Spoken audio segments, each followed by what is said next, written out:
ৰাতিপুৱা 6 বজাৰ পৰা ৰাতি 10 বজালৈকে কণ্টিনিউ কাম কৰোঁ সৰু সৰু কেঁচুৱাৰ লগত আৰু নাচোঁ নিজে আৰু গোটেই দিনটো মানে নন ষ্টপ কিন্তু অকণমান সময় 10 মিনিট জিৰণিৰো প্ৰয়োজন হয় আৰু মোৰ এই তেখেতলোকে কোৱাৰ নিচিনাকৈ মোৰ লকডাউনত একো কৰিব নোৱাৰা কাৰণে মই বেমাৰত পৰিলোঁ থাইৰইড বাঢ়িলে শকত হৈ গ'লোঁ কিবা হ'ল তাৰপিছত মোৰ মানে দৰৱ খুৱাই মানে ফিজিঅ'থেৰাপিষ্টক দেখাইছিল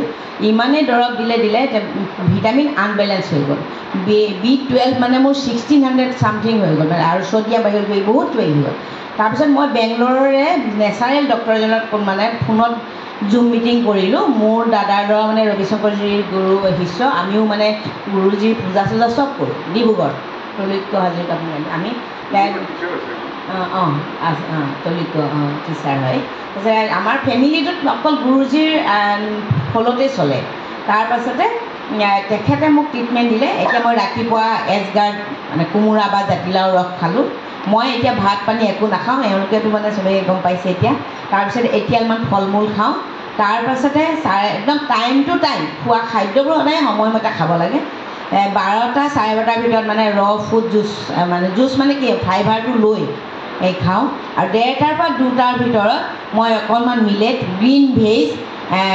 ফ্লেক্সিডৰ অইল অকণমান দি চালাড এক বাতি ডাক্তৰে মোক তেখেতে মানে নেচাৰেল মানে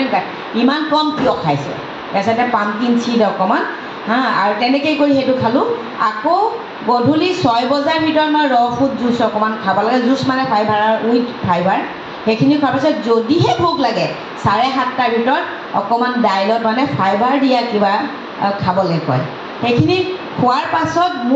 মই ভাবিছিলোঁ মোকতো ঘৰত কৈছে তই ক্ষীণাই গৈছিল কিন্তু মই দেখিছোঁ মোৰ ৱেইট একেই আছে 49 কেজি 49 কাৰণ মোৰ ৱেইট মেচিন আছে আৰু মই খোৱা খাদ্যৰ কাৰণে এটা সৰু মেচিন মানে ৱেইট চব লৈ লৈছোঁ আৰু এনি টাইম মই মানে দৌৰিয়ে থাকোঁ আৰু মোৰ বহুত ব্যস্ততা এটা লাইফ মানে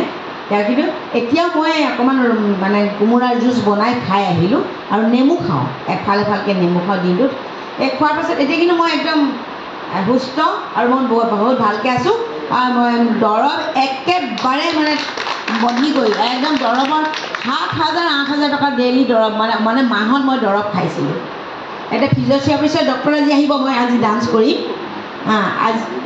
আজি মই ডান্স কৰিম ডক্টৰে মোক কৈছে মোৰ ওচৰলৈ আপুনি নাহিব মোক তলত বহিব নিদিয়ে মই বাৰে বহিব পৰা নাই আচলতে মোৰ এইবিলাক বিষবোৰ বহুত বেছি হৈ গৈছিলে এইবিলাক খুব বিষ হৈ গৈছিলে ডক্টৰে কৈছে নাচাৰ পিছত মোৰ ওচৰলৈ আপুনি নাহিব মই ঠিক আছে আপুনি আহক মই আজি নাচিম আজি মোক চাব কিন্তু ডক্টৰৰ লগত মই কথা পতা নাই কেতিয়াবা কিন্তু ডক্টৰজন মোৰ নিজৰ ল'ৰাৰ বয়সৰ মানে বহুত ভাল এডভাইচ দিয়ে তেওঁ মানে হাত দাঙিলে মই বাইদেউ কি কৰিম মই আৰু আপোনাক দৰৱ দিব পৰা নাই ইমানেই মানে ভিটামিনবিলাক খুৱাই মোৰ ভিটামিন বহুত বেছি থেংক ইউ